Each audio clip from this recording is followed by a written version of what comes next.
Indeks harga saham gabungan atau IHSG pada perdagangan sesi pertama hari ini ditutup melemah. Apa yang membuat IHSG mengalami tekanan dan bagaimana perkembangan harga komoditas hingga siang hari ini? Kita bergabung dengan Jessica Wulandari langsung dari Bursa Efek Indonesia. Jessica, sentimen apa saja yang mempengaruhi pergerakan IHSG pada siang hari ini? Egan dan pemirsa, indeks harga saham gabungan sepanjang perdagangan sesi 1 ini melemah dan ditutup turun 1,73% di level 6.695 dengan trading value atau nilai transaksi berada di kisaran 6,9 triliun. Egan, kalau kami memantau pergerakan IHSG sejak tadi pagi hingga saat ini memang terus menyatatkan pelemahan karena sektor energi terpantau turun 3,73%. Kemudian ada sektor industri dasar yang melemah 1,47% dan juga industri yang melemah 1,38%.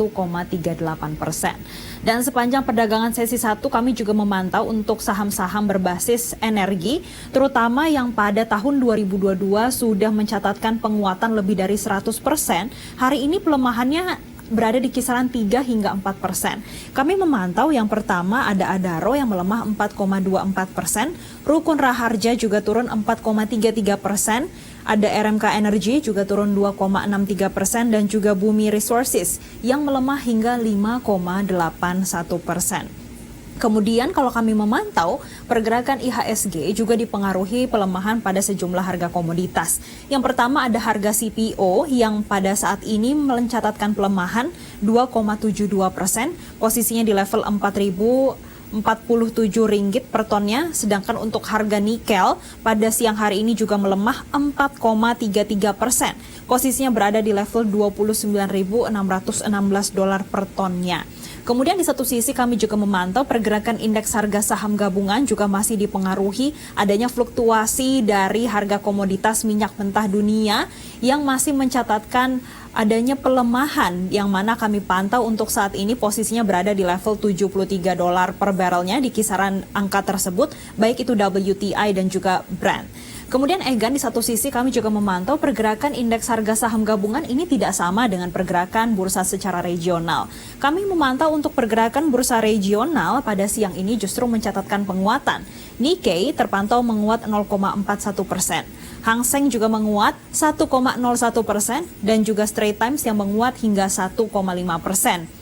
Memang untuk pergerakan bursa regional ini dipengaruhi ada kabar positif dari Tiongkok, terutama terkait dengan PMI manufaktur.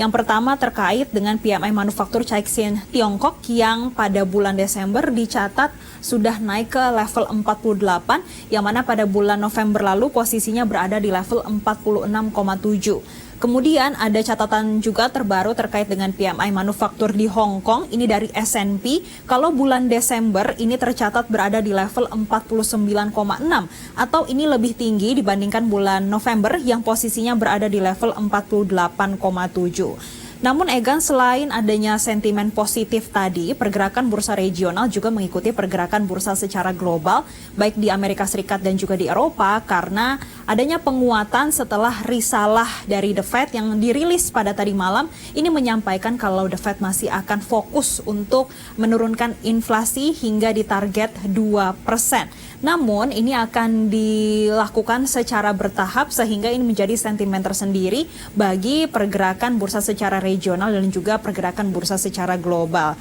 Dan maka dari itu pergerakan indeks harga saham gabungan perdagangan hingga sesi kedua nanti akan berada di rentang 6.760 hingga 6.797. Sedangkan untuk pergerakan nilai tukar rupiah pada siang hari ini kembali mencatatkan pelemahan 0,24% di level 15.620. Demikian laporan kami dari Bursa Efek Indonesia. Kembali ke Anda, Egan.